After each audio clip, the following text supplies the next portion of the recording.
لیکن اسی چیز کو ہم دیکھتے ہیں دوسرے عنوان سے. اہل سنت کے نزدیک مولا امیر المومنین چوتھے خلیفہ ہیں. اطاعت واجب ہے؟ بالکل واجب ہے. مخالفت حرام ہے؟ بالکل حرام ہے.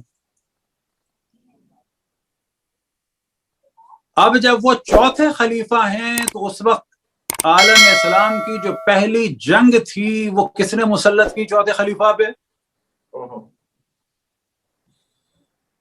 رومن امپائر نے کی. کوئی رومن لیڈی آئی تھیں یا کوئی جاپان سے سامورائی وغیرہ لیڈی آ گئی تھی؟ کس نے جنگ مسلط کی خلیفہ پہ؟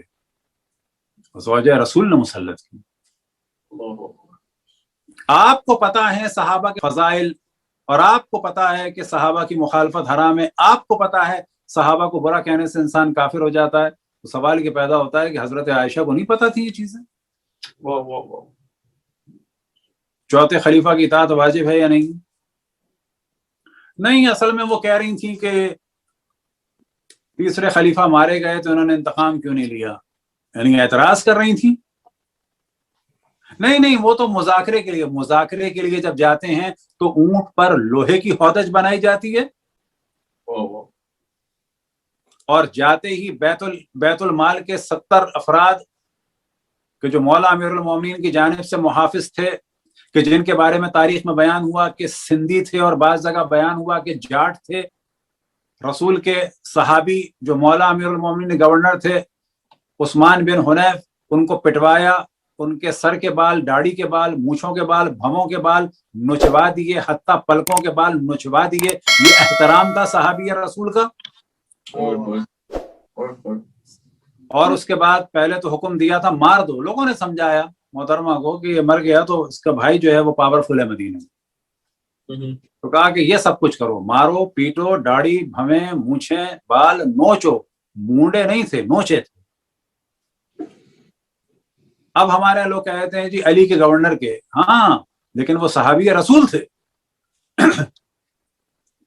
مولا امیر المومنین کے بعض اصحاب صحابی نہیں تھے، لیکن یہ صحابی تھے مولا کے بھی، لیکن سب سے بڑھ کے رسول اللہ کے صحابی تھے. اس صحابی رسول کو مارنا اور پیٹنا جائز تھا، یہ مذاکرے کا حصہ تھا. اب نوبت یہاں تک آتی ہے کہ قتل عام کا بازار گرم ہو رہا ہے، اور مولا کے مصائب میں تو واقعاً اتنا ہی کافی ہے کہ ایسے افراد سے مقایسہ کیا جا رہا ہے کہ جن میں اتنا فرق ہے کہ آسمان اور زمین کا. مولا کا مقایسہ ہو رہا ہے کہ بعض جگہ بیان ہوا کہ مقایسہ تو اپنی جگہ، بعض دفعہ مولا کو کافر تک کہا گیا، تارک الصلاۃ کہا گیا. شام میں خبر پہنچی تو لوگوں کو تعجب ہوا کہ علی مسجد میں صبح کی نماز کے وقت مسجد میں کیا کر رہے تھے، کیا نماز پڑھتے تھے؟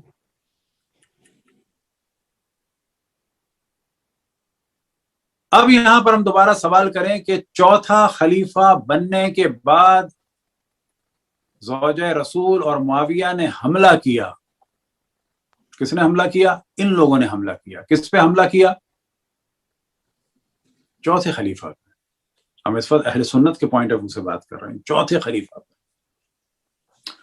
چوتھے خلیفہ پر حملہ کیا کہ جن خلفاء کو ماننا واجب ہے، جن کی مخالفت حرام ہے.